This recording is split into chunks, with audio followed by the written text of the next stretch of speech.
નર્મદા જિલ્લાના એકતાનગર ખાતે આગામી 31 ઓક્ટોબરના રોજ સરદાર વલ્લભભાઈ પટેલની 150મી જન્મ જયંતિના અવસરે વડાપ્રધાન નરેન્દ્ર મોદીની ઉપસ્થિતિમાં રાષ્ટ્રીય એકતા દિવસની ઉજવણી કરવામાં આવનાર છે। ત્યારે આ દરમિયાન ઉજાસના પર્વ તરીકે એકતા પ્રકાશ પર્વ શરૂ થયું છે, ત્યારે જેંગલોડ ટનલ પ્રવાસીઓ માટે ખુલ્લું મુકાયું છે।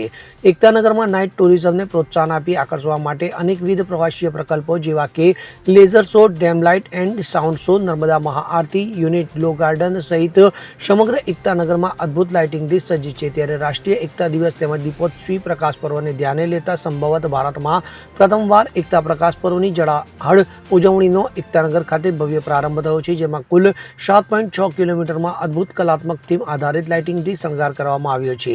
તો એકતા પ્રકાશ પર્વનો મુખ્ય ઉદ્દેશ્ય ભારતવાસીઓમાં એકતા, સંસ્કૃતિ અને દેશભક્તિના ભાવને ઉજાગર કરવો અને રાત્રિના સમય દરમિયાન પ્રવાસીઓ માટે નાઇટ ટુરિઝમને પ્રોત્સાહન આપવા વિવિધ થીમ આધારિત લાઇટિંગ નિહાળવાનો અનેરો મોકો છે। તો આ પ્રકલ્પ હેઠળ ઇલ્યુમિનેશન્સ લાઇટિંગ દ્વારા સમગ્ર એકતાનગરને દુલ્હનની જેમ લાઇટિંગ કરી સજાવી વધુ આકર્ષક બનાવવામાં આવ્યું છે।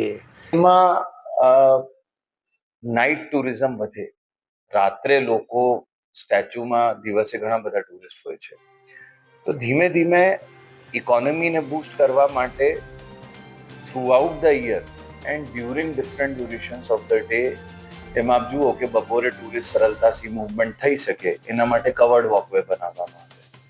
તો એવી જ રીતે રાતના એટ્રેક્શન્સ થોડું થાય, અને જે એક અહીંયા ગ્લો ગાર્ડન હતું એમાં નાના બાળકો સાથે ખૂબ ફૂટફોલ મળતું, સાથે સાથે સોશિયલ મીડિયામાં જમાનામાં જે સારા એસ્થેટિક્સ અને અપીલવાળા જે પોઈન્ટ્સ હોય એનું પણ ખૂબ ડિમાન્ડ યંગસ્ટર્સમાં રહે છે। એ બધી વસ્તુ જોઈને એકતા પ્રકાશ પર્વનું આયોજન આ વખતે 17 ઓક્ટોબરથી લઈને 15 નવેમ્બર સુધી કરવામાં આવી રહ્યું છે। એ મને લાગે છે કે one of a kind biggest light festival આપણે કહી શકીએ। મારું નામ રાકેશ છે અને હું બરોડાથી આવ્યો છું આજે જ।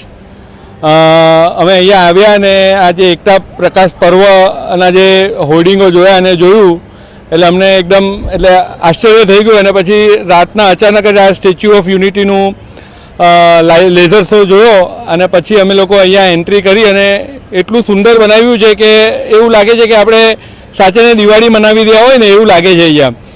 અને એટલે આપણા સરદાર વલ્લભભાઈ પટેલ જે લોખંડી પુરુષ છે, એમના જે આજે 150મા વર્ષની પર્વ છે, એના માટે આ મોદી સાહેબે જે આ આયોજન કર્યું છે એ ખૂબ ખૂબ સરસ છે, અને હું બધાને કહું છું કે અહીંયા આવે અને આ લેઝર શો, લાઇટ શો જોવે અને આનંદ માણે। દીપક જગતાપ સાથે CN24 ન્યૂઝ, રાજપીપળા। હવે જુઓ દેશ દુનિયાની તમામ ખબરો તમારી આંગળીના ટેરવે। ઉઠાવો મોબાઈલ અને Google Play Store પરથી ડાઉનલોડ કરો અમારી CN24 ન્યૂઝ મોબાઈલ એપ।